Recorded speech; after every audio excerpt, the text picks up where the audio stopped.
Today we are reading chapter 14 in Blood on the River. It's on page 105. Okay? The new president committed the managing of all things abroad to Captain Smith, who, by his own example, good words, and fair promises set some to mow, others to bind thatch, some to build houses, others to thatch them, himself always bearing the greatest task for his own share. William Sidman, ed. The Proceedings. Captain Newport does not return in October with new supplies, but instead of being hungrier, we have finally gotten through the sickness, and we are healthy again. The tribes who are our friends must have convinced our enemies to stop attacking us, and it is no longer dangerous to leave the fort to hunt or fish. We have a pitiful harvest of wheat and vegetables from our garden, but the Indians often bring us food from their own harvest to trade. The air is filled with birds flying south for the winter, and it is easy to shoot enough for a meal. We have more rain, and the river water is good to drink. Captain Smith has been put in charge of trading with the Indians. If we ever run short of corn or meat, he takes a few men and some beads and copper for trading, and sails off in the shallop for a few days to visit some of the Indian villages.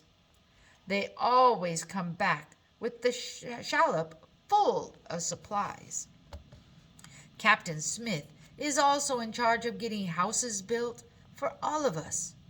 With the weather turning colder, we can't keep sleeping in our rotting tents.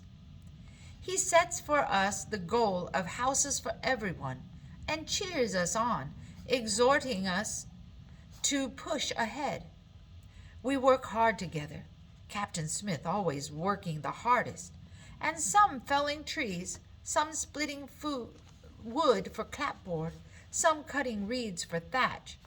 We use shaped timber to frame the houses, and the carpenters teach us how to weave sticks together to make mesh, then coat the mesh with a mixture of river clay and straw to make wattle and daub walls. We bundle the reeds to make thatched roofs. I have never helped to build a house before, and it makes me proud to see my work. I see what Captain Smith meant about us needing to stand on my legs to survive. We have to work together. I would never be able to build a house all by myself. Some of the gentlemen work hard with us, too, until their hands are rough as commoners' hands. By the time the weather turns cold, we have put up warm, dry houses for everyone, even the servants. In early December, Captain Smith chooses 9 men to sail with him in the shallop up the Chickahominy River. They are hoping to find the passage to the Pacific Ocean and the Orient, and they think the Chickahominy might lead to it. When I ask Captain Smith why this passage to the Pacific is so important, he explains it to me. The nobles and English want spices and silk and ivory.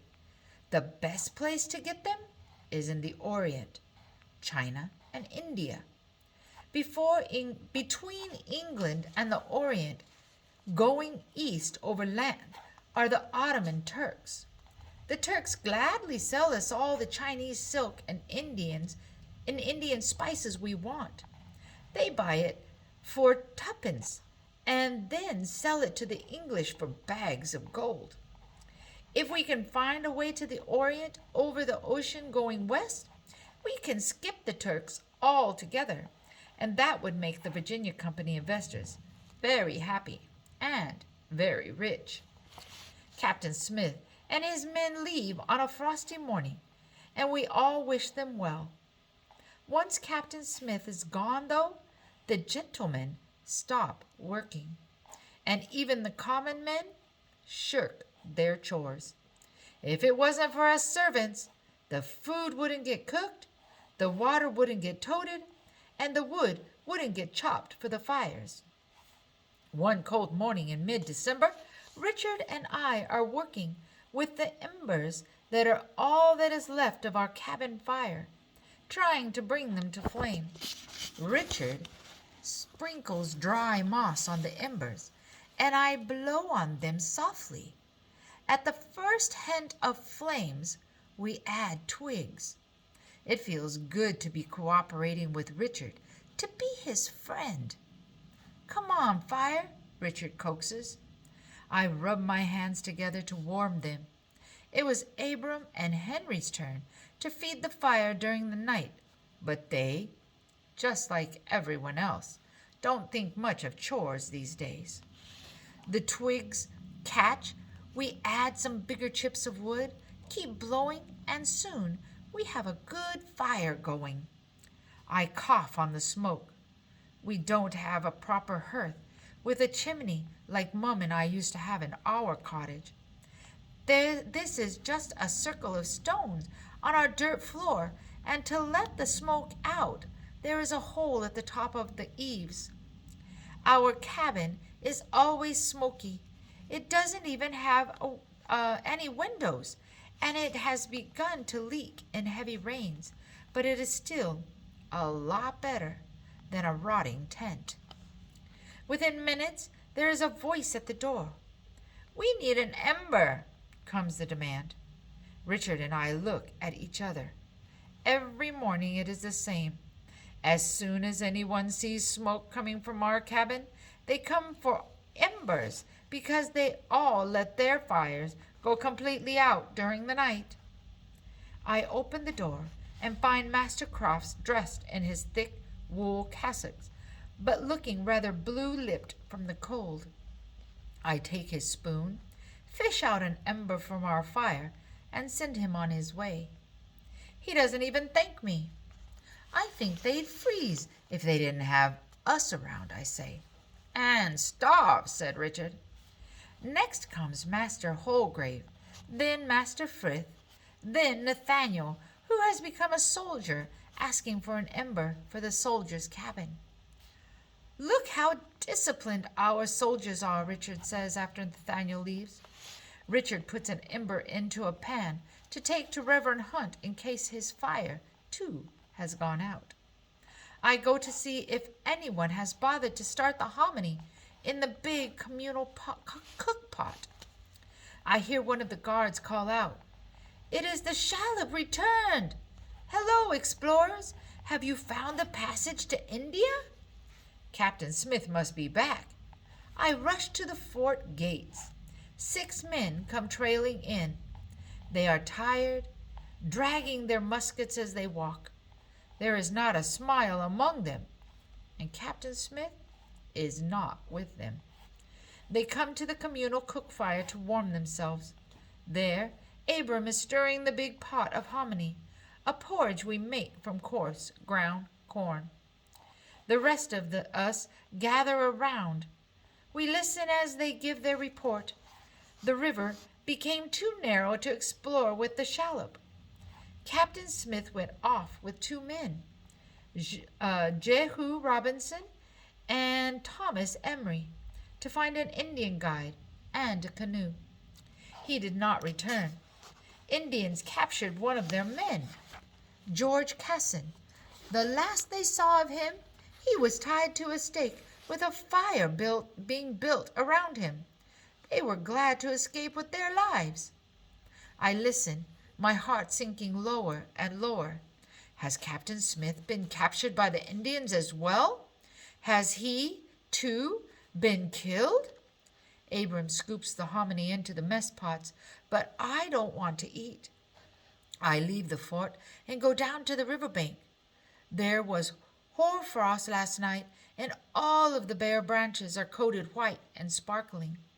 I walk along the river a little way, then sit down on a jumble of tree roots and look across the dark water. What will happen to me now? I have seen how Henry and Abram have been treated since Master Wingfield was put under arrest. It is as if they were suddenly declared every gentleman's servant, always washing the one's stockings, this one's stockings, fetching that one's firewood. President Ratcliffe sometimes puts them on double watch shifts so that they can get no rest, and they go around red-eyed and bad-tempered. But being overworked would not be the worst of it. No, the worst would be losing someone I have grown to trust and care about. I pick up a small stone, throw it side-armed, making it skip across the water. 5 skips. Richard and I should have a contest.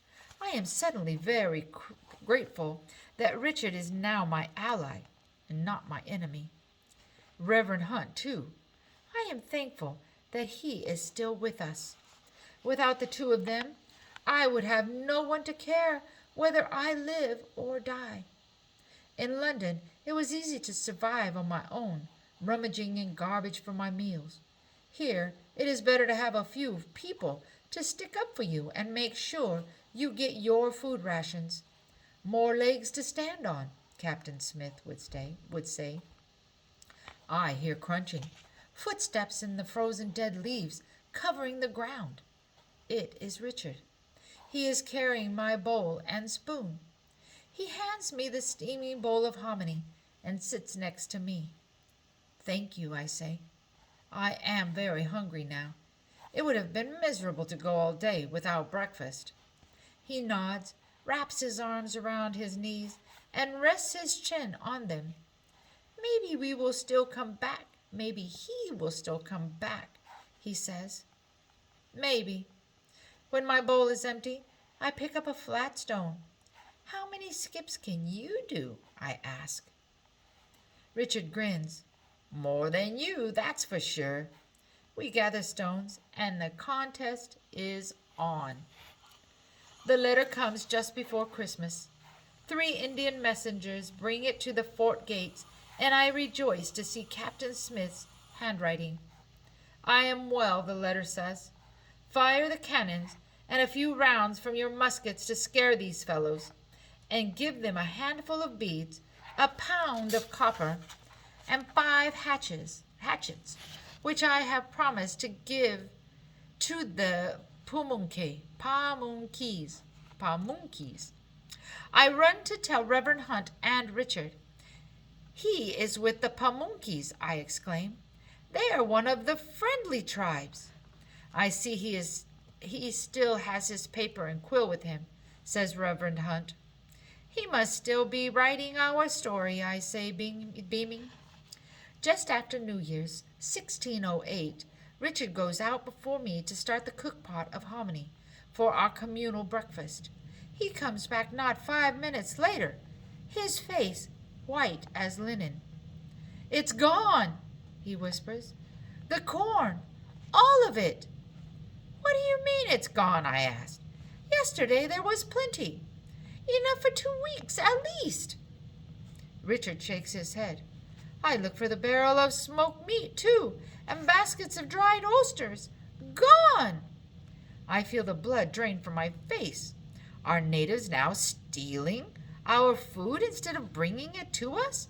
Or have raccoons and foxes gotten into our stores? But we had men on guard all night. I run out of the cabin to see for myself. Richard is right. Our food is gone. Then I notice something else. The fort is eerily quiet. There is hardly anyone around.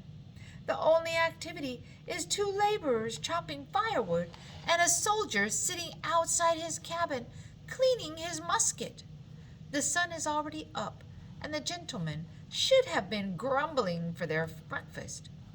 The day is quite cold, with a pale winter sun, and yet not a single gentleman has come to our cabin for an ember.